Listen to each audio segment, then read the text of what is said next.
Hello, welcome to the Good Life Meditation for today, the 28th day of September 2025. My name is Kurt, and I'm glad you're here. I do this exercise every day at 5:30 a.m. Japan time to remember my life objectives and principles, those which are outlined in my book, Going Alone, which can be read for free at goingalone.org. I also use this time to think about the last 24 hours, how I did with any noteworthy challenges or opportunities that I met. I go over my creed and I prepare for the coming day. But first, hello to new subscribers. It's good to see you. Welcome to the channel. I do talk about sensitive things sometimes in this video, namely death. So just a heads up if that's something that concerns you or you're sensitive to. Also, this is a journal entry. So this particular video, I have latitude to talk about anything that I want. Consider it kind of like if you choose to watch, you're looking over my shoulder while I write in my diary, so to speak. You're free to leave comments and criticisms. I'll attend to those when I get done. I also want to say a huge thank you to my supporters on Patreon, my members on YouTube, and those that watch my videos. Your direct support fuels my endeavors here in Japan. Thank you for that. Let's get started. First, a quick look at my notes from the last 24 hours. I have two notes regarding yesterday.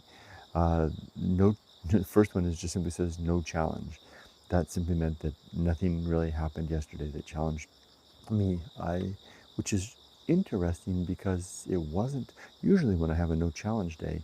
It usually means that I was withdrawn from the fray. I wasn't too actively engaged. It's usually when I'm out in the world doing stuff that I run across things like people that require my better attention or circumstances that take me by surprise.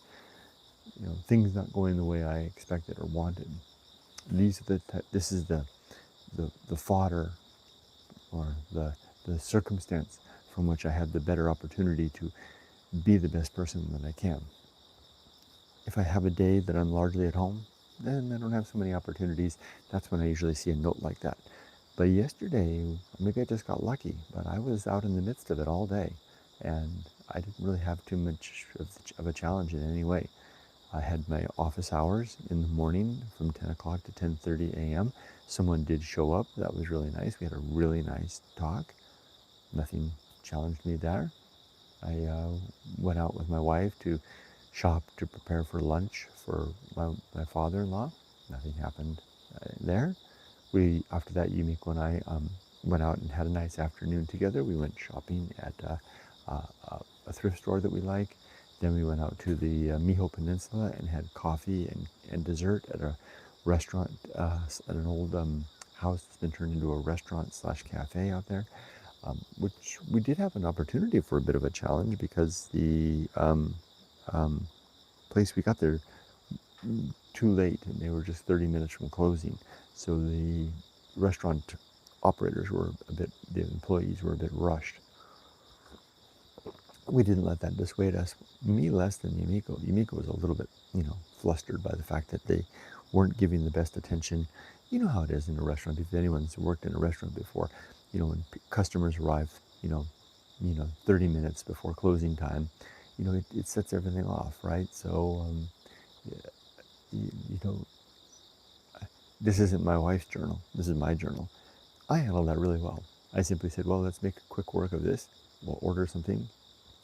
As we ordered them things, I kind of in my mind set up the expectation that seeing how all the employees were rushing around closing up the place, the last of the customers were leaving just as Yumiko and I were seating, I realized that probably we're not going to get the most exceptional service. There'll still be good service, but it won't be, like we're used to. And maybe the food and drink might not be quite to par. And indeed, the desserts were great. I got it was a cheesecake type of a thing. Well, what did it have in it? Pumpkin cheesecake. Very topical for a fall, with a little like a meringue thing on the side.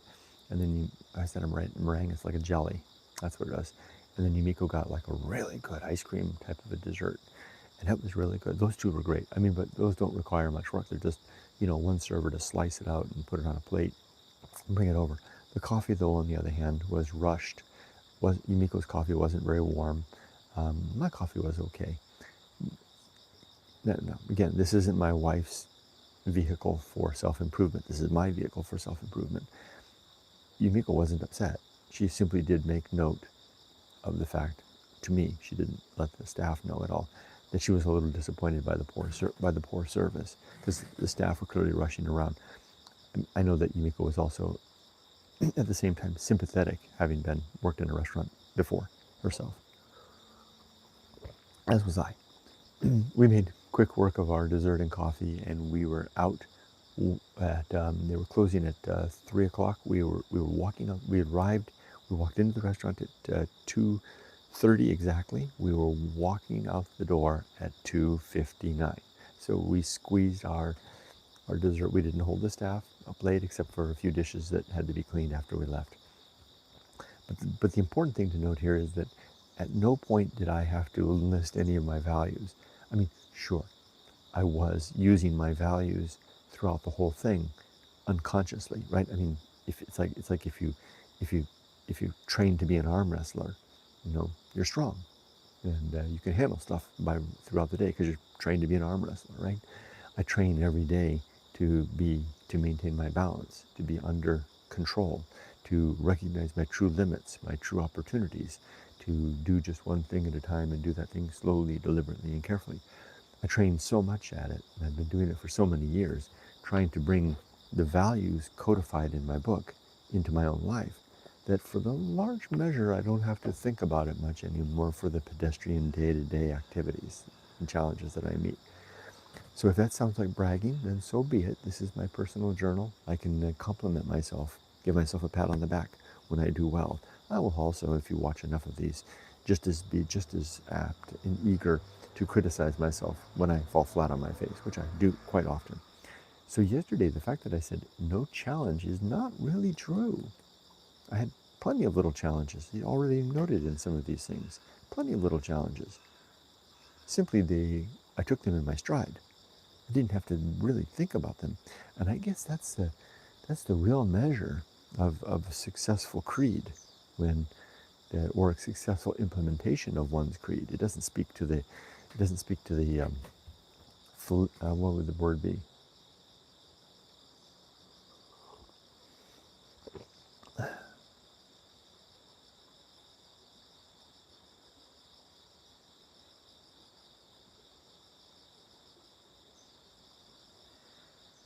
Well, I can't think of that word, but it doesn't speak to the soundness of the creed, right? Just because I was able to fulfill the tenets of my creed doesn't mean that they're sound tenets. But if the result, if what I'm after is an improved state of virtue in the world, where virtue is defined as improving the well-being of thinking creatures. Now let's take that case study of the restaurant, for example. The server that was primarily helping us, there were two of them, two women. I would say the primary server was probably a woman definitely in her mid-family years, probably late 30s, right around 40, something like that. And I will confess that in the moment while this was all happening, I was picturing in my mind, I actually thought this thought. I was picturing, I don't know her circumstance. She might be single, but I was assuming that she was married. I was assuming that she had a couple of kids at home. I was assuming that, we're closing on the 3 o'clock hour. The kids are making their way home from school. They're probably letting themselves into the house. And mom is thinking about that. She's got after work, she's going to have to go to the market to get grocery stuff. I'm just totally making this up in my mind. And I did think about it in the moment. She's got stuff on her mind about what she's going to cook for dinner. She's going to have to prepare for dinner. She's going to have to help her kids with their homework. It was a Friday night. Maybe her husband's going to be working later doing nomikai. Even if there's not even a husband in the picture. Who knows, right? Anyway, all this by way of saying I was enlisting a little empathy for her circumstance, saying, because you could see that she was trying her best to give Yumiko and I our best attention. At the same time, she was clearly distracted, clearly eager to wind the workday up and move on with something else. Armed with that kind of an empathy, which I think it truly is an empathy given that I've been there myself. I was able to then, offer a little latitude. Here's another one, hashtag limits. Set up true limits and true opportunities to recognize what was going on possibly in her mind. Although I don't know what the source of her distraction was, clearly she had something on her mind, likely extra outside of the restaurant that she would need to attend to after she was finished with her shift. I set that up. That brought about a state of for one, when she came to take our order, I had already made my mind up before she arrived. It wasn't going to be a matter of fussing around or asking questions about the menu. I knew what I wanted, and I just made the order very quickly and to the point. Sending out all options that I could think of, so that she wouldn't even have to ask me a follow-up question, all in Japanese. And then as we proceeded along, the same type of a thing. As a result, I didn't expect much. I'd set up my own artificial expectations of limits, right? I expected we'll get served, it'll be decent, I shouldn't expect anything exceptional, and I'm going to focus my intention instead. And I literally did this. If you watch the Retiring in Japan video that I upload, that will go live after this one, because this whole experience is captured in that. I mean, I didn't film the woman so much. She's a little bit in there, but you'll see at one point in the video, I say, well, hey, look at this. We've got the restaurant, because the last couple left. It was just Yumiko and I in this restaurant at 2:45. The clock ticking loudly towards 3 o'clock. All the staff racing around, and I realized, and I leveraged it. And I said, hey, look at this. I've got the place to ourselves. And I knew that the staff were distracted. They weren't going to be standing, hovering, as so many Japanese staff will do, in the corner, watching over us like they would mid-shift to see if we had anything at all. Do we need an extra sugar? Are we missing a spoon? Is there any problem at all? That's how they usually are. And when that's happening, that kind of tempers my ability to go around and make film. I can't really stand up and do stuff. I have to be careful about what I'm doing. And I actually said in the video, if you watch the Retiring in Japan upload that I captured yesterday and I'm uploading today, I actually said in the video aloud, hey, we have an opportunity. Let's get up and walk around. So I did that. Well, the woman was over there closing out the register or whatever she was doing. Well, she couldn't be closing it out because we still hadn't cashed out. I wandered around and I was poking it, because it was an old Homunculus style cafe. I'm poking my camera around. I was actually opening little sliding doors to see what was inside and stuff. Probably stuff I shouldn't have been doing, but I did it anyway. This is all examples of me using the values in my book to recognize where the need was for human improvement of well-being, which was basically being fast, being sympathetic, being kind, and eating our cake and drinking our coffee, and you making good use of 30 minutes that we had to get the hell out of there, which we did, 1 minute ahead of the bell. So my note says no challenge, but clearly I was challenged. I just took it in my stride. I didn't even have to think about it. After that, Yumiko and I, we walked around the Miho area, which is a fascinating area. I need to spend more time down there. It's a part of Japan, like from the Showa period, that is in the midst of dying away. Yet its artifacts of what it used to be are still there. Softypapa, the other guy I am, needs to get out there.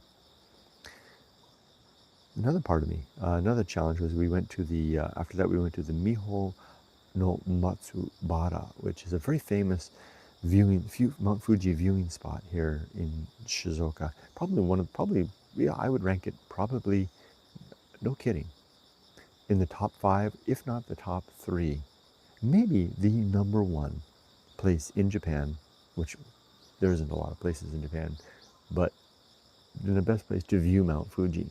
Of all of the 360-degree places, that beach on the Miho Peninsula is probably the number 1, if not 2 or 3. It's certainly in the top 3, absolutely in the top 5. I think most Japanese would agree that it probably is the very best spot, unless someone is from Yamanashi Prefecture, the next prefecture. Mount Fuji is divided in half. One half of it is in Shizuoka Prefecture, and the other half is in the Yamanashi Prefecture, the state. And so there's been a long war between the two states about which side of Mount Fuji is the best for viewing. So anyone on the Yamanashi side will disagree with me, and they will claim that the view from the lake on the Yamanashi side is clearly better than the view from the Miho Peninsula. But enough of that. But Yumiko and I went out there to have a view of Mount Fuji from the sands at the Miho Pines. I wasn't challenged by anything in particular, like I could say explicitly that I had to think about. A challenge is when I have to meet something, and I have to recognize, oh, this is a challenge, and I have to think about some more one or two or three values from my book to then lift out of a concept into practice and apply them. So I didn't have any of that yesterday. That doesn't mean, like I've said, that I wasn't challenged. The thing that challenged me at the Miho Pines was when we got to the top of the pines, there used to be 3 Oden restaurants. Consider them more like shacks with outdoor seating. 1, 2, 3, lined up right at the top of the pines, just where you descend down to the beach. And I used to take my daughter there and my family. I've taken the whole family there. It was my spot. It was the place that I really enjoyed. I would go there on my own when I would sometimes come to Miho when I was an antique dealer. I would go out there and have lunch. And I always chose the one restaurant. There was the 1, 2, 3 restaurants. I always chose the number 1. And the 3 old women that worked there knew me and my family. And it was a special place. It felt like something out of like a, like a, a summer on Cape Cod type of a moment, but in Japan. It was only open during the warm months. It closed up during the winter because it was outdoor seating. Anyway, we went there, and we didn't go there to have Oden, although coming back to Japan, I had many times imagined myself going there.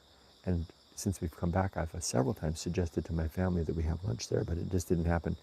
Yesterday, we were just going to have a view of the ocean, but I was excited to see the restaurants. Although, what was I thinking? Did I think that the 3 old women who were probably in their mid-70s 20 years ago were still running the place? What foolishness was that? I didn't give any thought to that. Anyway, as we crested the summit, where the 3 restaurants are, 1, 2, 3 they were gone. Nothing there. No lick, no image, no foundation stone, no dent or mark in the soil to rest where they are, no evidence of anything that those 3 spots had been there. The women were gone, the shops were gone, the outdoor seating was gone, everything, the little flags that they had hanging from the trees, all of it was gone. Even for a moment, I doubted that I was even in the right spot until I noticed in the shrubs behind the spot a small Shinto altar, which I had remembered had been behind the second restaurant. It had taken me a long time to realize that was back there, hidden in the shrubs, probably predated the restaurants by a long shot. I saw that, and I knew I was in the right spot, and the restaurants were gone. Again, I needed none of my values to manage this situation. There was no situation to manage, but it was a moment of remembrance for hashtag one of my principles, the atomic principle, the principle that of coming and going, that all memory, all mortality, all substance, disappears to sand, ashes to ashes, right? And as I had that moment, that I will never again enjoy Oden or see those women at the MihoOden shop. Other than that, Yumiko and I came home, we had dinner, we had a nice walk with the dogs, and called it a day. So much for yesterday, although there is one other note here that says, I have 2 notes. It says, no challenge, and then the second note says, new site makes a difference. It's been just over about a week and a half now, 10 days maybe, 11 days, 12, with my new vision, and it makes a world of difference. The newness of it is kind of worn off, but what is growing is my confidence in driving. I feel like I can drive safely again in Japan now that I have my sight back. Okay, let's go over my creed. I usually recite the 8 objectives from memory, and then I read one of the principles. But since I covered all 35 of the principles, finished that this week, I'm now reading the objectives. So yesterday I read objective number 1, to be always ready to die. Today I'll read objective number 2, which is to make good and effective use of time. But first, objective number 1, to be always ready to die. This is a very important objective, probably the most important part of my entire creed, which suggests that my readiness for death speaks to a well-lived life. that if I can put myself into a position where I have my affairs in good shape, my relationships in good shape, and my life's work settled and done, then I'm ready for death.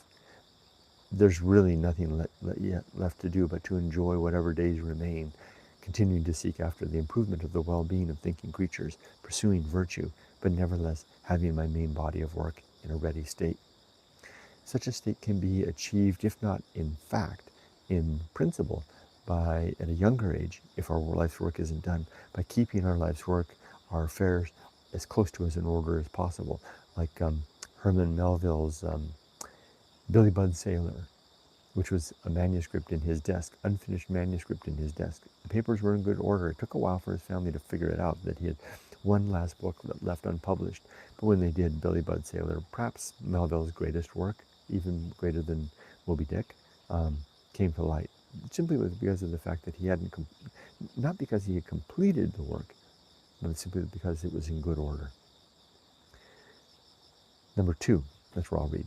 The second objective is to make good and effective use of my time.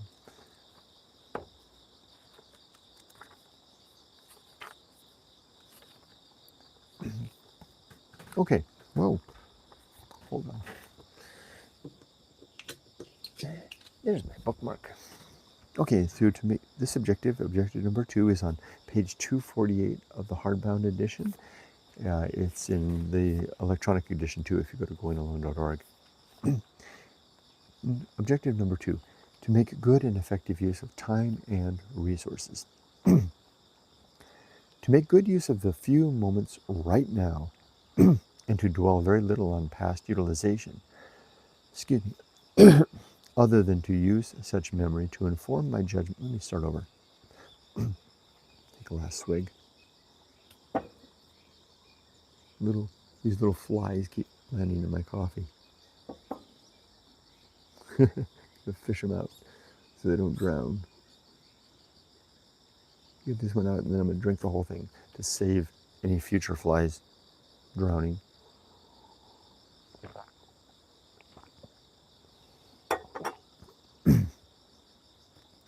Objective number 2 of the Good Life Creed, to make good and effective use of time and resources.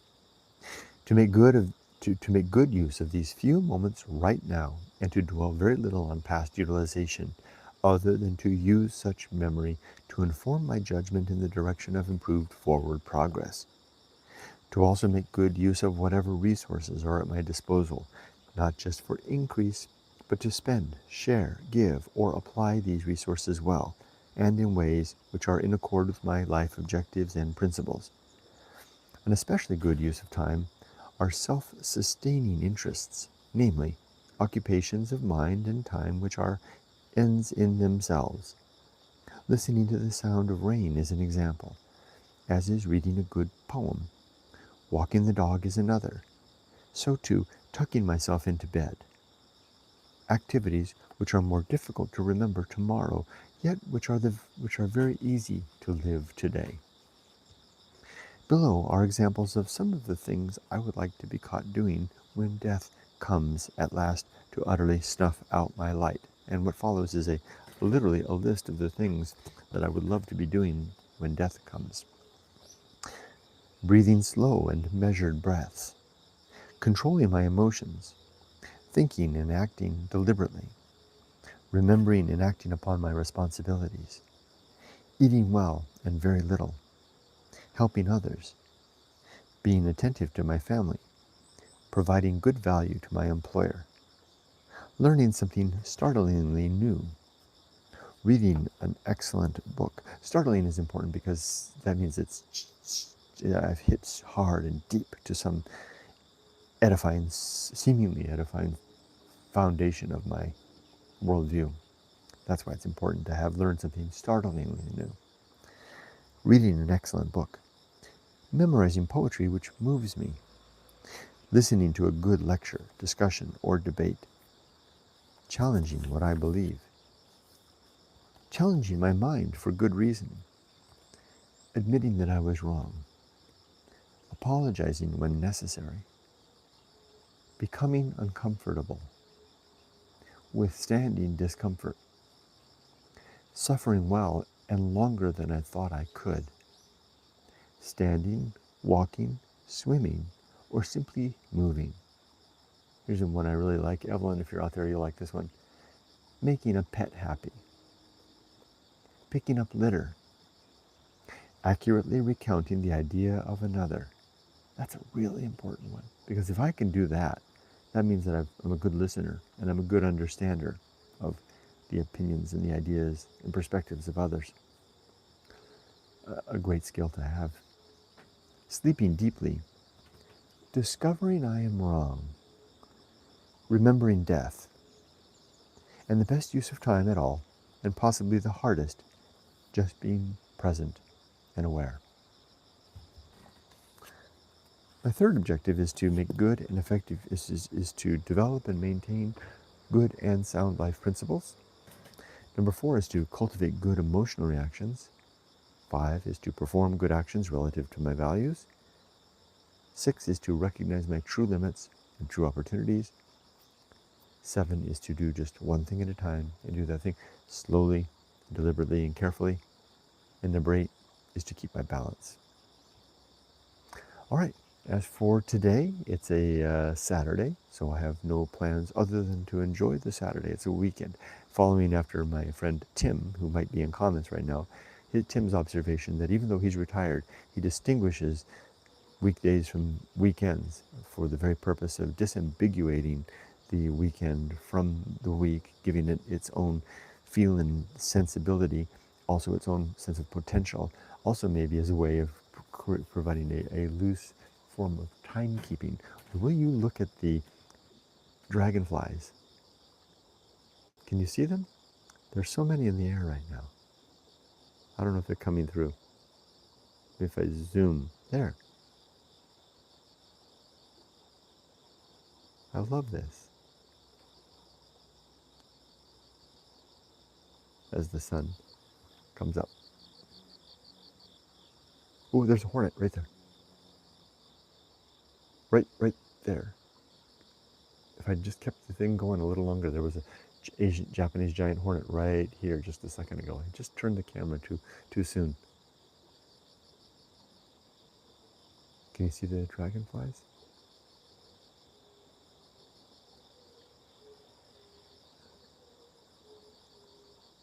It's a lovely morning. Okay, let's go ahead and read comments. Hello, Julie. Good morning to you. Finally, I made it. Got a notification today. Oh, I'm glad. So I didn't upload anything else before this, so I'm glad the notification's going out. Hello, Crystal. Good day to you. 16 degrees C. Rain, rain, rain. Hooray. Vancouver Island, BC, Canada. Wonderful. 16 degrees. Let's see what the temperature is. Excuse me, here. Well, it's 20, just over 20 degrees and 93% humidity. 20, it should be cooler today. 20 degrees and 93% humidity. Sounds nice over on Vancouver Island. There's Tim. Good morning from the UK. Weather check at 9:35 p.m. It is 12.2 C and 80%. That's pretty nice, actually. Humidity, calm, overcast day. Did you get out for a walk today? Crystal says, I have a pumpkin upstairs that I need to cook and turn into something for the autumn. Dessert, of course. Crystal, did you hear that I said that I had yesterday, Yumik, when I went out, and I had a pumpkin cheesecake. It was really good. What do you have a pumpkin upstairs? Do you have like a container garden upstairs or something? Or is it just sitting up there, it's been harvested, sitting up there waiting? Evelyn says, hello, doll. Hello, Evelyn. Julie says hello to Evelyn, asks how she is. Evelyn responds to Julie, thanks for asking. Fine, thanks. Hope you are well too. Michael Littlejohns, hello, Michael. Crystal says, good to see everyone today. It certainly is. Evelyn says, in America, the staff would have thought you were taking videos to post online and complain about the poor service. That would be too bad. Usually what I do here, Evelyn, is I always ask the staff, if I can take a video or picture. Now, of course, being a foreigner, everyone just assumes I'm a tourist and I'm, taking pictures. And everybody always says yes. I mean, usually if there's a place that doesn't want photography, they'll have a sign at the door that'll say so literally. Tim says, have you been to Kamakura, Kurt? I've been watching some vlogs and walkarounds there, and it looks like a lovely place to visit. Perhaps a little touristy. Can you see Mount Fuji from there? Yes, Tim, I've been to Kamakura. In fact, if you look through some of my oldest videos, I think maybe the number 2 or the number 3 video I ever uploaded on my channel is a visit to the Daibutsu, the big bronze Buddha there, with my wife and my little daughter at the time. And the video quality is really bad, and we actually paid 100 yen to go down inside the Buddha. So I've been inside the Buddha's belly, and I believe you can indeed see Mount Fuji from there. And you're right, it is exceptionally touristy place. Emily doesn't live far from there right now, actually. Crystal says, there's a new restaurant we are going to try out possibly this weekend. It's an old train station that has been renovated into a tap house. Haven't been out in ages. Looking forward to it. Wow, that sounds really nice. I would love to go to a tap house, especially if it was an old train station. Sounds exciting. Well, Crystal, please give us a report next week if you have it, if you choose to. We'd love to hear about it. Claude says, hi Crystal, hi Evelyn, hi Penguin. Not hello, and hello to you, Claude. It's good to see you. Not seeing the World Trade Center buildings in 2001 New York was like waking up one day with no Mount Fuji. Have a great weekend to all. Y'all, thank you. Appreciate it, Claude. And I imagine that would be distressing to not see the World Trade Center after having been such a familiar part of the landscape and skyline. Evelyn says, I had the same experience when I recently went to search for grandfather's old house. I thought I was in the wrong place and kept going back in my mind. I thought I was going to visit all old neighbors' houses from years ago. When I realized I was in the right place all along, I was crushed. Boy, I wish I knew that principle.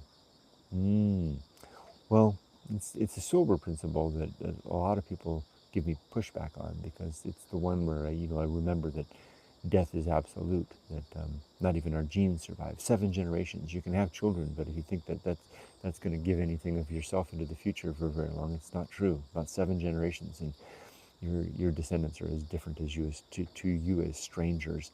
We are all like sand falling through the hands, disappearing away.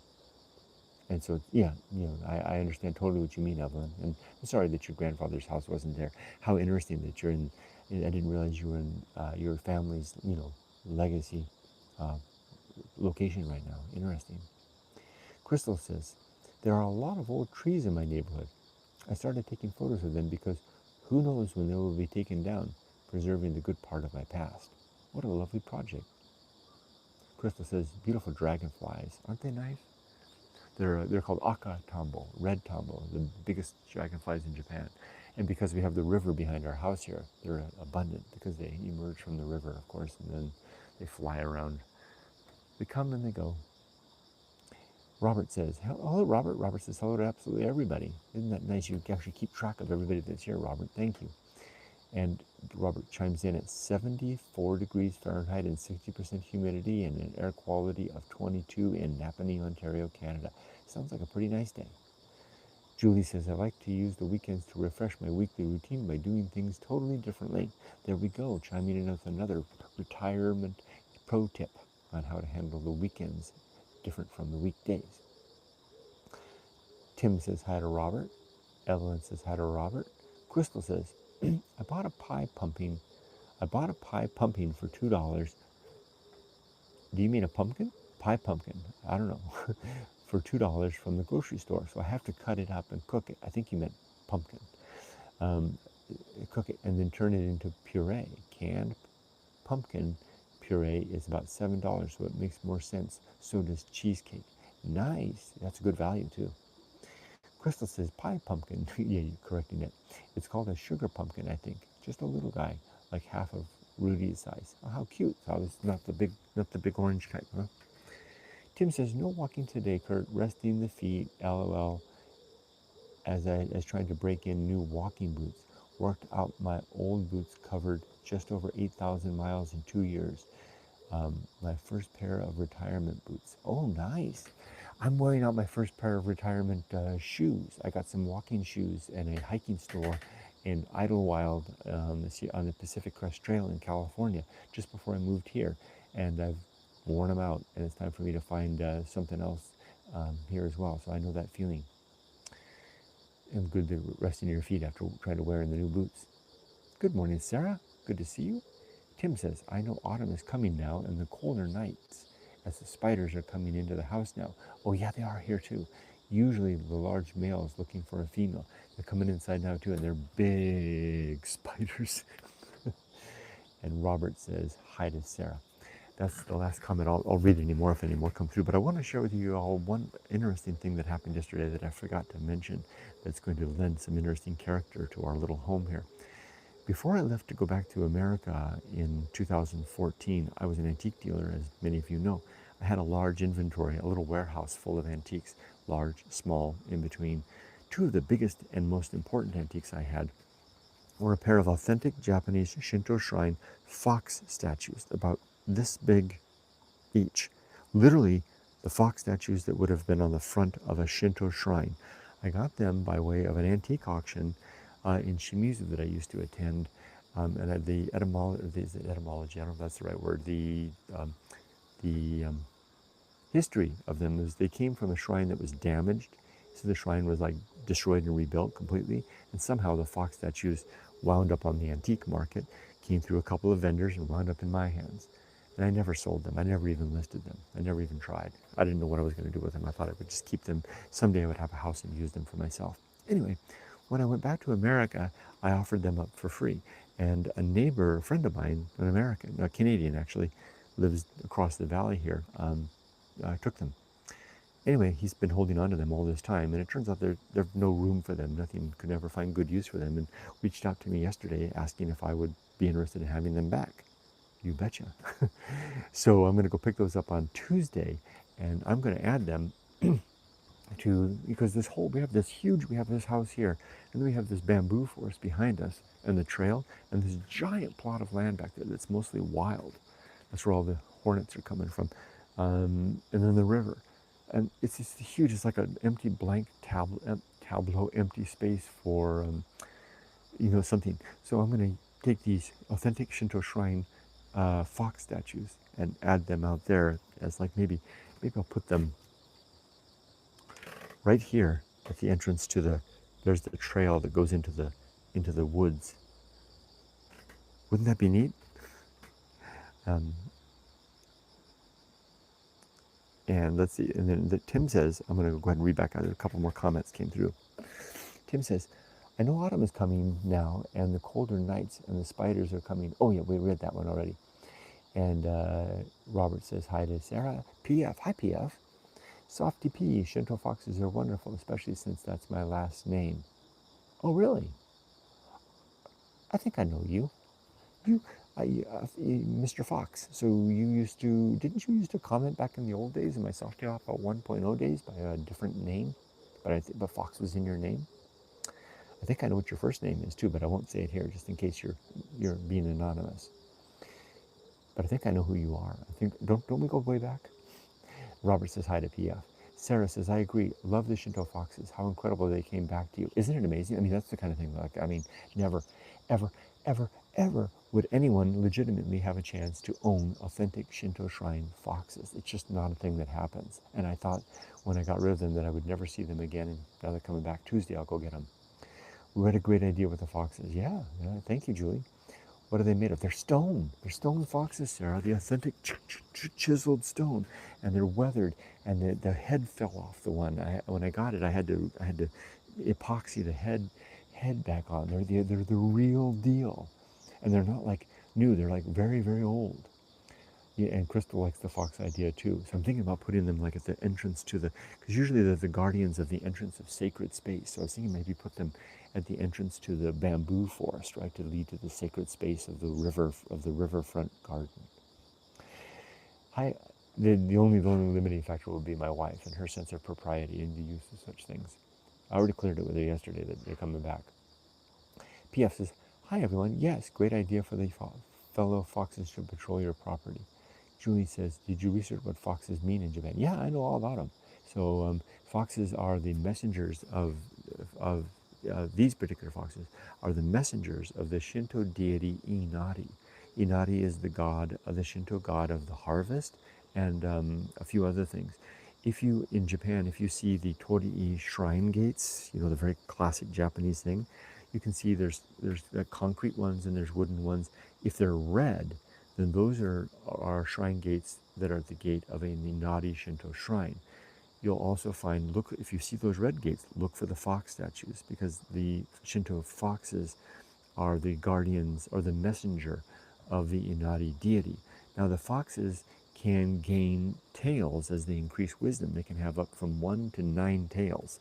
And the more tails that the foxes have, that means the wiser and the more mature that they are in their experience. You'll never see, or at least I've never seen, a fox statue with more than one tail. Maybe it's just because it's too hard to chisel out. You'll see them in art with more than one tail. So typically as you approach an Inari Shinto shrine, you'll find that there'll be the shrine gate, and just in front of the shrine gate there'll be 2 fox statues, one on either side.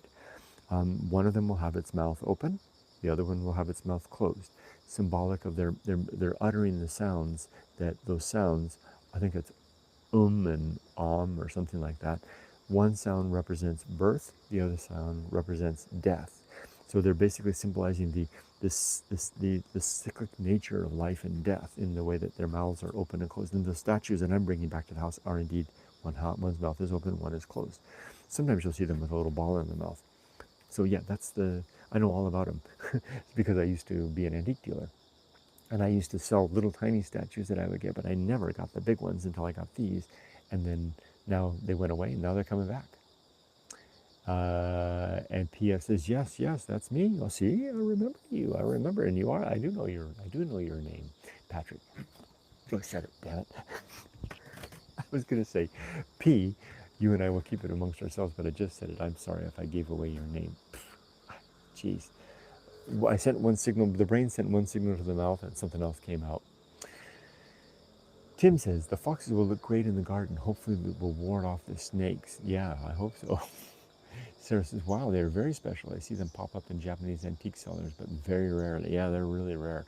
You'll find, sometimes you'll find the little things. If you find little things like this, that's pretty common. But the big, the real deal, like from the shrine, that's really rare.